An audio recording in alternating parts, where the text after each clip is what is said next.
اے نبی آپ نے اس شخص کو دیکھا جس نے اپنی خواہش نفس کو اپنا معبود بنا لیا؟ تو کیا آپ ایسے شخص کی ذمہ داری لیں گے؟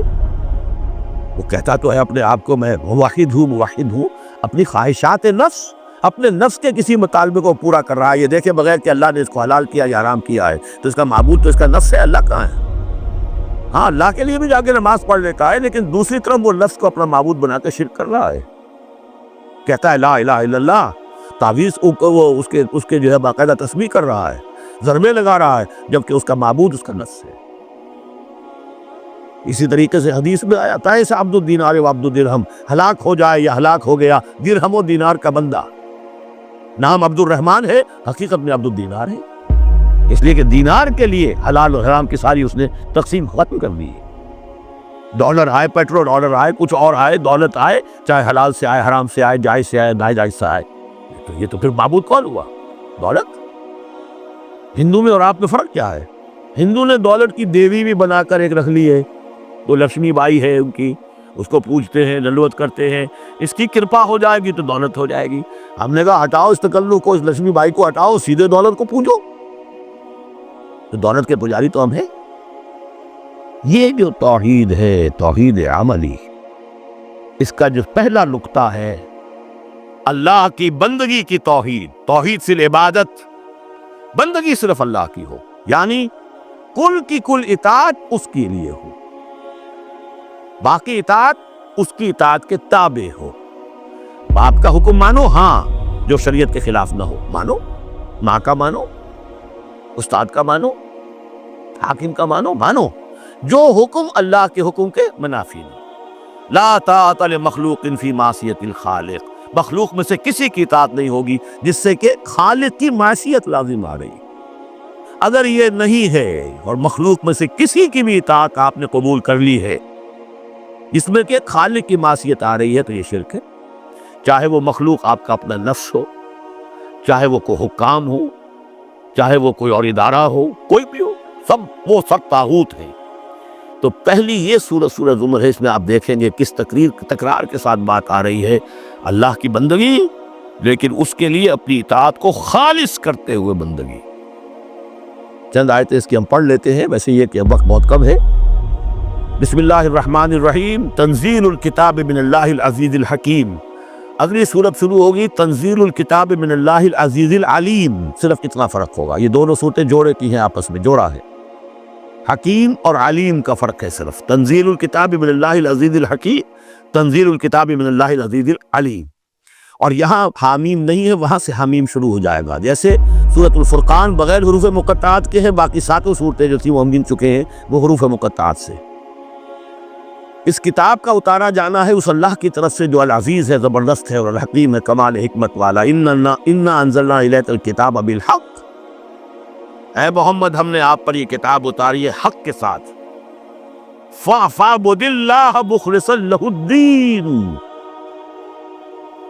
بس بندگی کرو اللہ کی، اس کے لیے اپنی اطاعت کو خالص کرتے۔ بندگی ہو رہی ہے، نمازیں پڑھی جا رہی ہیں، عمرے ہو رہے ہیں، حج ہو رہے ہیں، یہ ہو رہا ہے، وہ ہو رہا ہے، اور طاغوت کی اطاعت بھی ہو رہی ہے، حرام خوری بھی ہو رہی ہے، جو کچھ سارا کچھ چل رہا ہے ہماری زندگیوں کے اندر، سودی لین دین بھی ہو رہا ہے، وہ سب کیا ہے؟ یہ تو خالص بندگی تو نہ ہوئی اللہ کی، یہ تو بڑی پالیوٹڈ ہے، اس کے اندر تو بڑی بڑی گندگیاں شامل ہیں۔ فاعبد اللہ مخلصا لہ الدین، اس کے لیے اپنی اطاعت کو خالص کرتے۔ الا للہ الدین الخالص، آگاہ ہو جاؤ، اللہ کے ہاں قبول ہے صرف وہ اطاعت جو خالص ہو۔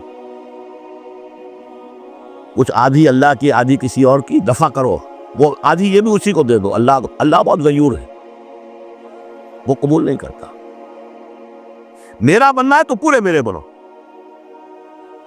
یا ایھا الذین آمنوا ادخلوا فی السلم کافہ، اسلام میں داخل ہونا پورے پہ پورے آنا پڑے گا۔ اور اگر تم نے یہ کیا، افتؤمنون ببعض الکتاب وتکفرون ببعض، ہماری کتاب کے ایک حصوں کو مانا، ہماری شریعت کے بعض احکام کو مانا اور بعض کو ٹھکرا دیا، پاؤں تلے رون دیا۔ فما جزاء من یفعل ذلک منکم الا خزی فی الحیاۃ الدنیا ویوم القیامۃ یردون الی اشد العذاب۔ تو جو لوگ یہ طرز عمل اختیار کریں گے ان کی سزا اس کے سوا کچھ نہیں کہ دنیا کی زندگی میں ذلیل و خوار کر لیے جائیں اور قیامت کے دن شدید ترین عذاب میں جھونک دیے جائیں۔ تو دنیا کی رسوائی تو ہمارے سامنے ہمارے ماتھے پر لکھی ہوئی ہے۔ 150 کروڑ یا 130 کروڑ دنیا میں ہوتے ہوئے عزت نام کی کوئی شے ہمارے پاس نہیں۔ جو بھی بین الاقوامی معاملات ان میں کوئی ہم سے کوئی رائے لیتا ہی نہیں۔ الا للہ الدین الخالص، آگاہ ہو جاؤ کہ اللہ کے ہاں مقبول اگر ہوگا تو دین خالص۔ والذین اتخذوا من دونہ اولیاء، اور وہ لوگ جنہوں نے اللہ کے سوا کچھ اور کو اولیاء بنایا ہوا ہے، ما نعبدہم الا لیقربونا الی اللہ زلفیٰ، اور کہتے ہیں ہم نہیں ان کو نہیں پوچھتے، اب تو اصل میں اللہ ہی کو پوچھتے ہیں۔ ان کو صرف اس لیے پوچھتے ہیں کہ یہ ہمیں اللہ سے قریب کر دیں گے، یہ ہمارے یہ وسیلے ہیں، ان کے ذریعے سے ہم اللہ کے قریب ہو جائیں گے، اس لیے پوچھتے ہیں۔ ان اللہ یحکم بینہم فیما ھم فیہ یختلفون، یقیناً اللہ تعالیٰ فیصلہ کر دے گا ان کے مابین ان تمام چیزوں میں جن میں یہ اختلاف کر رہے ہیں۔ ان اللہ لا یہدی من ھو کاذب کفار، اللہ تعالیٰ ہرگز ہدایت نہیں دیتا ان کو جو جھوٹے ہوں اور ناشکرے ہوں، کفار۔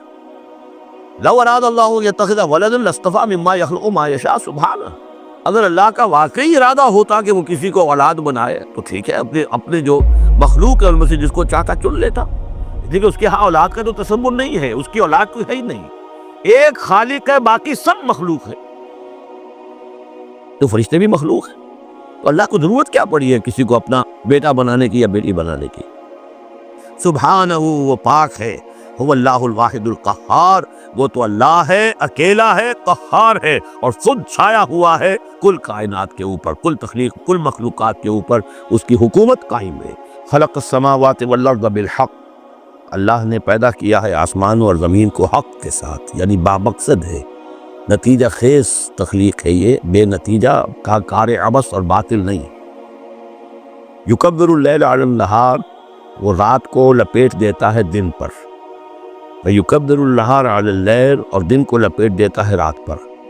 اب یہ جو ہے کہیں یولج اللیل فی النہار آتا ہے، کہیں یکبر آ رہا ہے، یہ مختلف جو الفاظ ہیں، تعبیرات ہیں، لیکن مقصد کیا ہے کہ یہ دن اور رات کا جو الٹ پھیر ہے تو یہ بھی بے مقصد تو نہیں ہے۔ آپ کو معلوم ہے کہ پورا نظام جو چل رہا ہے اسی کے حوالے سے ہے، پورا عالم نباتات کا جو ریسپیریشن کا نظام ہے وہ اسی کے ساتھ متعلق ہے، لہذا یہاں کوئی شے بھی بے مقصد نہیں ہے۔ جب کوئی شے بے مقصد نہیں ہے تو انسان کیسے بے مقصد ہو سکتا ہے؟ کس لیے اس کو پیدا کیا؟ حدیث میں جیسا کہ آیا کہ انما الدنیا خلقت لکم وانتم خلقتم للآخرہ، دنیا تمہارے لیے بنائی گئی لیکن تم آخرت کے لیے بنائے گئے۔ جب تک کہ آخرت کا تصور نہ ہو پھر انسان کا، خاص طور پر انسان میں جو اخلاقی حص ہے، ایک مورل سینس ہے اس کے اندر، کچھ چیزیں اچھی ہیں کچھ بری ہیں، اس کا احساس ہے اس کے اپنے اندر، تو اس کا کوئی نتیجہ کہاں آخر نکل رہا ہے دنیا میں؟ اس کے لیے دوسری زندگی اور بعد سے بعد الموت لازمی ہے۔ وسخر الشمس والقمر، اور اس نے مسخر کر دیا سورج کو بھی اور چاند کو بھی، کل یجری لاجل مسمى، یہ سب کے سب چل رہے ہیں ایک وقت معین تک کے لیے۔ الا هو العزیز الغفار، آگاہ ہو جاؤ وہ زبردست ہے اور بخشنے والا ہے۔ خلقکم من نفس واحدۃ ثم جعل منها زوجها، اس نے بنایا ہے تمہیں ایک ہی جان سے، ایک ہی جی سے۔ اب اس کو جو لوگ ایولیوشن کو مانتے ہیں یا سمجھتے ہیں کہ قرآن مجید کے ساتھ اس کے بعض اجزاء کی مطابقت ہے، وہ تعبیر کرتے ہیں کہ ایک ہی، یعنی ابتدا میں جو حیوانات پیدا کیے گئے ہیں، جو لوور اینیملز ہیں، بالکل شروع میں ان میں سیکس نہیں تھا، جیسے کہ ایمیبا ہے، وہ بس دو حصوں میں تقسیم ہو گیا، یہی اس کی اولاد ہو گئی، وہ جو باپ کہہ لے ماں کہہ لے وہ ایک ہی ہے۔ اس کے بعد ایسے بھی پیدا ہوئے کہ جن میں ایک ہی جانور میں دونوں سیکس ہیں۔ یہ جو راؤنڈ ورم ہوتا ہے، راؤنڈ ورم جو برسات میں جو نکل آتے ہیں بہت لمبے لمبے سے کیڑے، یہ ہرمافرڈائٹ ہیں، ان کے اندر میل اور فیمیل آرگنز دونوں ایک کے اندر موجود ہوتے ہیں۔ اس طریقے سے رفتہ رفتہ پھر ڈفرینسیشن ہوئی، میل علیحدہ ہو گیا، فیمیل علیحدہ ہو گئے۔ خلقکم من نفس واحدۃ ثم جعل منها زوجها، اسی جان سے اس کا جوڑا بنایا۔ وانزل لکم من الانعام ثمانیۃ ازواج، اور تمہارے لیے 8 جوڑے اتار دیے تمہارے مویشیوں میں سے۔ عام طور پر عرب میں جو مویشی موجود تھے ان میں سے اونٹ نر اور مادہ، گائے نر اور مادہ، اسی طریقے سے بھیڑ نر اور مادہ، اور بکری نر اور مادہ، یہ جو ہیں ان کے ہاں یہی مویشی تھے۔ ثمانیۃ ازواج یہ سورہ انعام میں بھی آ چکا ہے، وہ ہمیں یاد ہوگا۔ من الابل اثنین ومن البقر اثنین ومن الماعز اثنین، یہ وہاں آ چکا ہے۔ یخلقکم فی بطون امہاتکم، اور وہ تمہیں پیدا کرتا ہے تمہاری ماؤں کے پیٹوں میں، خلقن بعد خلقن، ایک خلق کے بعد دوسری خلق، تخلیق کے بعد مراحل ہیں اس کے، نطفہ ہے، علقہ ہے، مضغہ ہے، مخلقہ اور غیر مخلقہ، پھر اس کو اور پھر خلقن آخر، ایک اور ہی تخلیق ہے۔ اس پہ میں عرض کر چکا ہوں کہ اس موضوع پر ضربہ سلام جو ہے قرآن مجید کا، وہ سورہ مومنون کا پہلا رکوع ہے۔ فی ظلمات ثلاث، یہ ذکر یہاں آیا ہے، تین پردوں کے اندر تخلیق ہو رہی ہے۔ یعنی ایک پردہ یہ پیٹ کی دیوار ہے، جو مردوں کی بھی دیوار ہے، یہ پیٹ کی ابڈومنل وال ہے۔ دوسرا پردہ پھر جو یوٹرس ہے، رحم ہے ماں کا، اس کی موٹی دیوار ہے۔ تیسری وہ جھلی ہے جس میں کہ وہ بچہ جو ہے جنین لپٹا ہوا ہوتا ہے۔ اب دیکھیے یہ بھی ظاہر بات ہے، اس وقت جو ہے جینیٹکس بھی نہیں پڑھائے گئے تھے، نہ یہ پڑھائی گئی تھی ایمبریولوجی، کچھ بھی نہیں تھا، لیکن فی ظلمات ثلاث، یہی وجہ ہے جو میں نے آپ کو بار بار بتایا ہے کہ کیتھل مور جو کہ ایمبریولوجی پر اس وقت دنیا کی سب سے بڑی اتھارٹی سمجھا جاتا ہے، اس نے مانا ہے کہ قرآن مجید میں جس طریقے سے یہ بیان ہوا ہے واقعتاً حیران کن۔ تو تین پردوں کے اندر اللہ جیسا چاہتا بنا رہا ہے، اس کا بو قلم تو اللہ ہی کر شکل بنا رہا ہے اس کی، جو بھی کر رہا ہے، اب ہم اس کو تشبیہ تو نہیں دے سکتے، لیکن اللہ بنا رہا ہے۔ یخلقکم فی بطون امہاتکم، وہ بناتا ہے، تخلیق کرتا ہے تمہاری ماؤں کے پیٹوں میں، خلقن بعد خلقن، ایک طرح سے دوسری طرح، ایک درجے کے بعد دوسرا درجہ، فی ظلمات ثلاث، تین اندھیروں میں۔ ذالکم اللہ ربکم، وہ ہے اللہ تمہارا رب، لہ الملک، بادشاہی بھی اسی کی ہے، لا الہ الا ہوا فانا تصرفون، اس کے سوا کوئی معبود نہیں ہے، تو کدھر پھیرے جا رہے ہو، پھرائے جا رہے ہو۔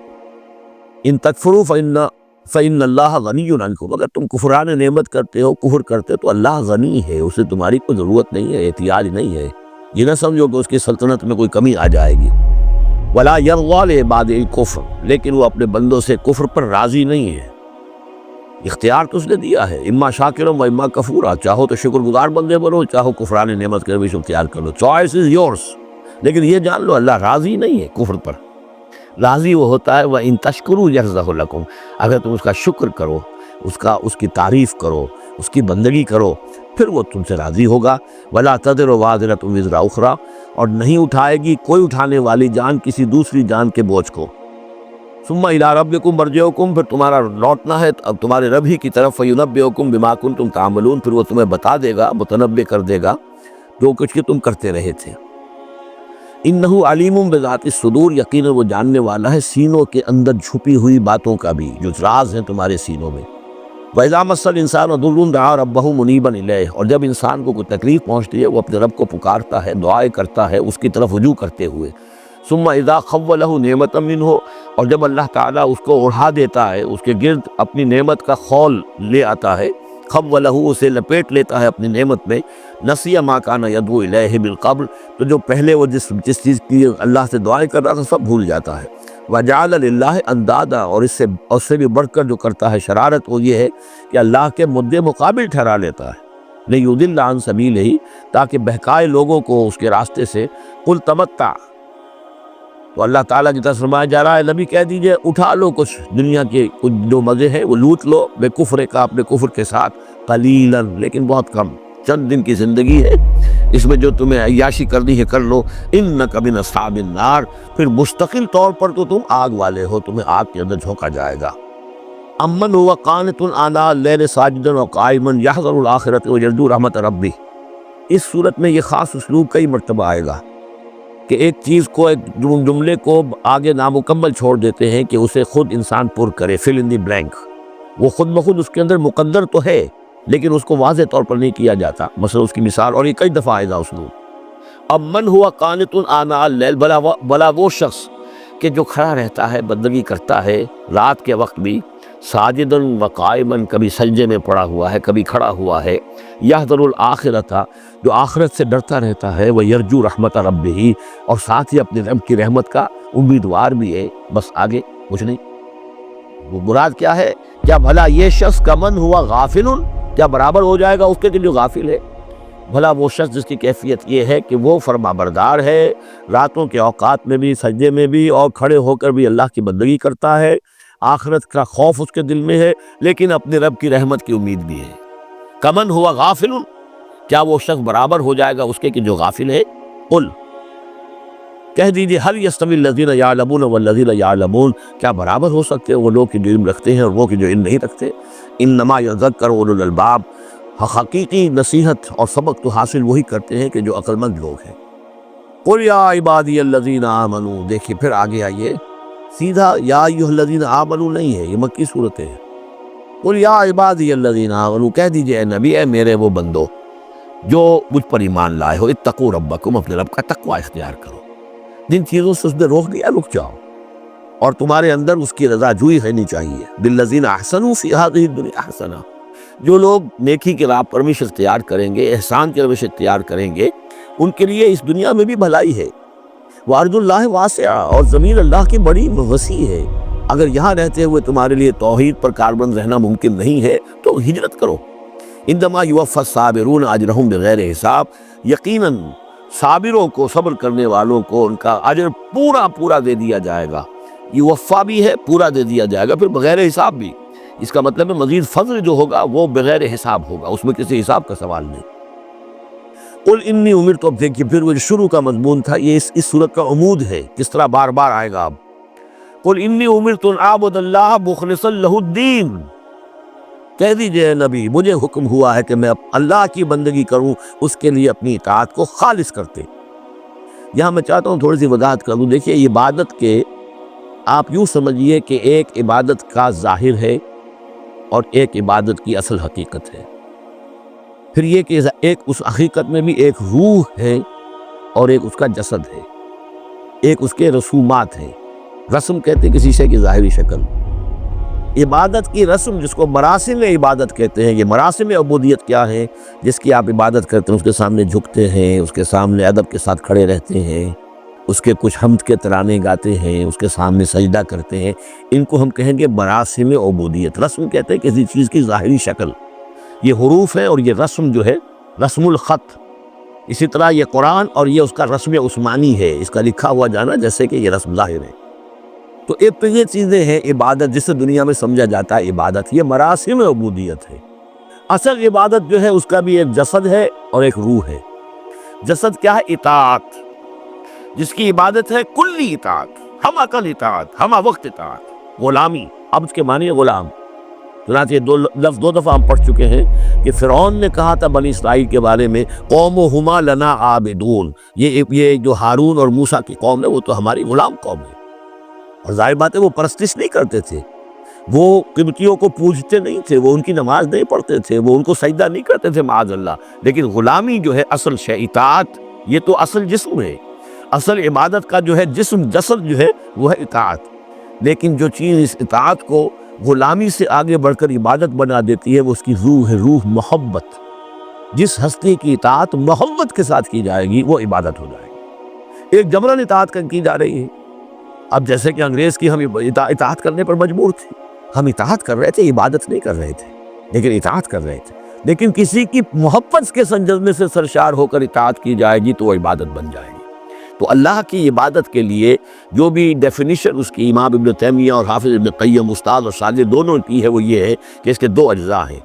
العبادت تجمع اصلین، غایت الحب مع غایت الذل والخضوع، کہ دو چیزوں کو جمع کرنے سے اللہ کی عبادت جو ہے وجود میں آتی ہے۔ حد درجے کی محبت اللہ کے ساتھ، اور حد درجے میں اللہ کے سامنے اپنے آپ کو بچھا دینا، مطیع اور منقاد ہو جانا۔ اچھا یہ تو ہے اصل عبادت، لیکن اس کے لیے جو رسم ہے وہ کیا ہے؟ کبھی کبھی کھڑے ہو کر، کبھی سلیوٹ کر لینا ہے، کبھی ہاتھ جوڑ دینا ہے۔ اب ہندوؤں کے ہاں ہاتھ جوڑنا ہے، یہ ان کے ہاں کی رسم ہے۔ قنوت ہے، ہمارے ہاں قنوت ہے، ادب کے ساتھ کھڑے ہونا ہے، کہیں جھک جانا ہے، رکوع کرنا ہے، کہیں سجدہ کرنا ہے، حمد کے ترانے جو ہے پڑھ رہے ہیں، تسبیح کر رہے ہیں، یہ اس کے مراسم عبودیت ہے۔ عبادت اصل کیا ہے؟ اطاعت کلی، اللہ کی محبت سے سرشار ہو کر۔ تو اس صورت کا جو عمود ہے وہ یہ ہے کہ اللہ کی عبادت کرو، اس کے لیے اپنی اطاعت کو خالص کرتے ہو۔ اطاعت میں آپ نے کسی اور کو شامل کر دیا، انڈیپینڈنٹ آف ہم، اللہ کی اطاعت سے آزاد، مستقل بذات اطاعت، یہ شرک ہے، اور وہ اطاعت اللہ کو قبول نہیں۔ وہ منہ پر دے مارے گا، یہ مجھے 25% اطاعت نہیں چاہیے آپ کی، آپ لیجئے اپنے سر پاس رکھیے، مجھے تو چاہیے 100%۔ ادخلوا فی السلم کافہ۔ اور ہم سمجھتے ہیں کہ ہم 5-10% بھی ٹرخا لیں گے اللہ تعالیٰ کو تب بھی ہمیں جنت کو دے ہی دے گا۔ یہی ہے اصل میں ہمارا جو سارے سوچ کا فطور ہے۔ یہ کل زندگی اور کل بندگی جو ہے اس کا تصور ذہنوں سے نکل چکا ہے۔ یہ تصور ہے جو اس صورت سے اب اس کی جڑ پڑ رہی ہے، اور یہ در حقیقت کلائمیکس کو پہنچے گا چوتھی صورت میں جا کر سورہ شورا میں، وہ ہم کل پڑھنی انشاءاللہ۔ تو دیکھیے پھر آ گیا قُلْ إِنِّي أُمِرْتُ أَنْ أَعْبُدَ اللَّهَ مُخْلِصًا لَهُ الدِّينَ، کہہ دیجئے مجھے تو حکم ہوا کہ میں اللہ کی بندگی کروں اس کے لیے اپنی اطاعت کو خالص کرتے ہوئے۔ وَأُمِرْتُ لِأَنْ أَكُونَ أَوَّلَ الْمُسْلِمِينَ، اور مجھے حکم ہوا کہ سب سے پہلا مسلم، سب سے پہلا فرما بردار میں خود بنوں۔ یہ نہیں ہے کہ میں تمہیں فرما برداری کی دعوت دے رہا ہوں اور خود جو ہے میں اللہ کی نافرمانی کروں، یہ نہیں۔ قُلْ إِنِّي أَخَافُ إِنْ عَصَيْتُ رَبِّي عَذَابَ يَوْمٍ عَظِيمٍ، کہہ دیجئے مجھے تو خود اندیشہ ہے اگر میں اپنے رب کی نافرمانی کروں تو ایک بڑے دن کا عذاب مجھے آ پکڑے گا۔ میں اپنے آپ کو مستثنیٰ نہیں سمجھتا، میں بھی بندہ ہوں۔ اگر میں معصیت کروں، اگر میں اپنے رب کی نافرمانی کروں، ظاہر بات ہے کہ یہ جو ہے اگر بہت بڑا اگر ہے، ظاہر اس کے حضور کا امکان نہیں حضور کے لیے، لیکن سمجھانے کے لیے ان لوگوں کو بتایا جا رہا ہے۔ قُلِ اللَّهَ أَعْبُدُ مُخْلِصًا لَهُ دِينِي، پھر وہی۔ حالانکہ دیکھیے ایک بات ہے کہ ایک ہی اسلوب کو بار بار تکرار سے لانا عام ہماری دنیا میں جو ہماری نگارش کے اور جو بھی یعنی تصنیف و تعریف کے اصول ہیں اس کو عیب سمجھا جاتا ہے کہ یہ تو تصنیف و تعریف کا عیب ہے کہ اسلوب کو آپ تکرار میں لا رہے ہیں۔ یہ تو کمال اللہ کا ہے فصاحت و بلاغت کا کہ وہ لا رہا ہے اس کو بار بار، اور پھر کوئی بھاری نہیں گزرتا، بلکہ یہ کہ اس کے اندر اس کے اور حسن بڑھ رہا ہے۔ لیکن یہ کہ اس تکرار سے جو ایمفیسس ہے اس کو سمجھیے کہ یہ اسلوب بار بار کیوں آ رہا ہے۔ پہلی آیت یہ تھی تنزیل الکتاب من اللہ العزیز الحکیم انا انزلنا الیک الکتاب بالحق فاعبد اللہ مخلصا لہ الدین الا للہ الدین الخالص۔ اور اس کے بعد ہم آپ نے یہاں دیکھا آیت نمبر 11 قل انی امرت ان اعبد اللہ مخلصا لہ الدین، اور پھر آیت نمبر 14 قل اللہ اعبد مخلصا لہ الدین، کہہ دیجئے میں تو اللہ ہی کی بندگی کرتا ہوں اس کے لیے اپنی اطاعت کو خالص کرتے ہوئے۔ فاعبدوا ما شئتم من دونہ، تو اس کے سوا تم جس کو چاہو پوجو، تمہاری مرضی۔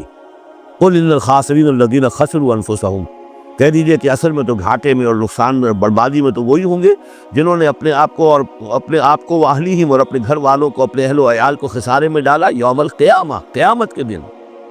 یہاں تو حلوے مارنے کھلائے، پراٹھے اور لوگوں کے ناشتے کرائے، لیکن جھونک رہے انہیں جہنم کے اندر، تو تم ان کے ساتھ خیر خائی کر رہے ہو یا بدخائی کر رہے ہو؟ خود بھی سارے سیدھے جا رہے ہو جہنم کے اندر اور لے کر جا رہے ہو اہل و عیال کو جہنم کے اندر حرام خوری کر کے۔ تو یہ ان کی محبت ہے یا ان کی دشمنی ہے؟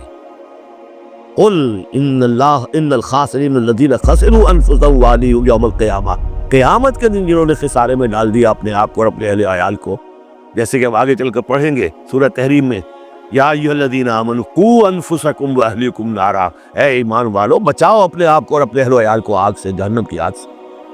لیکن جن لوگوں نے اپنے آپ کو آگ کا مستحق بنا لیا، اپنے اہل و عیال کو، ان سے بڑا گھاٹے میں کون ہوگا؟ الا ذالک ھو الخسران المبین، آگاہ ہو جاؤ یہ تو کھلی گمراہی ہے، کھلا گھاٹا ہے اور نقصان ہے۔ لہم من فوقہم ظلل من النار، ان کے لیے ہوں گے ان کے اوپر سے بھی بادل ہوں گے، تہ بر تہ ظلل آگ کے، ومن تحتہم ظلل، اور ان کے نیچے بھی آگ کے بھبکے ہوں گے اور وہ بھی تہ بر تہ ہوں گے۔ ذالک یخوف اللہ بہ عبادہ، یہ ہے وہ شے کہ جس سے اللہ ڈرا رہا ہے اپنے بندوں کو۔ یا عباد فاتقون، اے میرے بندوں پس ڈرو، بچو، اس آگ سے اپنے آپ کو بچانے کی کوشش کرو۔ والذین اجتنبوا الطاغوت ان یعبدوہا، وہ لوگ کہ جنہوں نے طاغوت کا انکار کیا، ان سے کنارہ کشی کر لی، ان کی بندگی نہیں کی، اور طاغوت کا لفظ سورہ بقرہ سے پڑھتے ہوئے مارے فمن یکفر بالطاغوت ویؤمن باللہ فقد استمسک بالعروۃ الوثقی، جو بھی اللہ کی اطاعت سے سرتابی کر رہا ہے وہ طاغوت ہے۔ تغا کسے کہتے ہیں؟ طغیانی، دریا اپنی حد میں بہ رہا ہے، کیا خوبصورت منظر ہے، اور وہ حد سے باہر نکلا تو یعنی آ گئی۔ یہ انسان اللہ کی بندگی کی حد میں رہے، بہت اچھا ہے، اللہ کا خلیفہ ہے، اشرف المخلوقات ہے، اور بڑھ گیا آگے اور اللہ کے حدود کے اندر داخل ہو گیا، اپنے نفس کو منا لیا مطاع یا کسی اور کو منا لیا مطاع، خود حاکم بن بیٹھا یا کسی اور کی حاکمیت کا قائل ہو گیا، اللہ سے آزاد ہو کر، تباہی ہے، بربادی، وہ طاغوت ہے۔ تو جن لوگوں نے بھی کنارہ کشی کر لی اس سے کہ وہ طاغوت کی بندگی کریں، وَأَنَابُوا إِلَى اللَّهِ، اور انہوں نے رخ کر لیا اپنا اللہ کی طرف، رجوع کر لیا اللہ کی جانب، لَهُمُ الْبُشْرَىٰ، ان کے لیے بشارت ہے، فَبَشِّرْ عِبَادِ، تو اے نبی میرے ایسے بندوں کو بشارت دے دیجئے۔ اللہم ربنا اجعلنا منہم، یہ جو اب اگلی آیت آ رہی اس کو غور سے سنیے، فبشر عباد الذین یستمعون القول فیتبعون احسنہ، جو لوگ یہ کلام سنتے ہیں، بات سنتے ہیں، اور پھر جو اس کا بہترین رخ ہوتا ہے، بہترین پہلو ہوتا ہے، اس کی پیروی کرتے ہیں۔ یعنی یہ کہ دین جس کی طرف کہ اللہ تعالیٰ تمہیں بلا رہا ہے، اس کے بھی درجے ہیں۔ ایک درجہ ہے صرف اسلام کا، ایک اس سے اونچا درجہ ہے ایمان، ایک سب سے اونچا درجہ ہے احسان، واللہ یحب المحسنین۔ تو اچھے سے اچھے درجے کی طرف جانے کی کوشش کرو۔ ہمارا معاملہ کیا ہے؟ دنیا میں تو ہم سمجھتے ہیں کہ اچھی سے اچھی، بہتر سے بہتر ہے، جستجو کے خوب سے خوب تر کہاں، اور دین میں ہم کہتے ہیں ذرا اور کم پر بھی گزارا ہو جائے، کہیں اور تھوڑی رعایت کر کے پیچھے چلے جائیں، پاس ہو جائیں کسی طرح، کم سے کم کے لیے۔ یہ ہے در حقیقت جو کہ برعکس روش ہونی چاہیے۔ فیتبعون احسنہ، عزیمت کا راستہ اختیار کرو، بہتر سے بہتر کے لیے ایم ہائی، دین کے معاملے میں بھی اپنا ارادہ جو رکھو اونچا رکھو۔ یستمعون القول، جو بات سنتے ہیں، فیتبعون احسنہ، جو اس کی احسن ترین، جو اس کے اندر جو پہلو ہے اس کا اتباع کرتے ہیں۔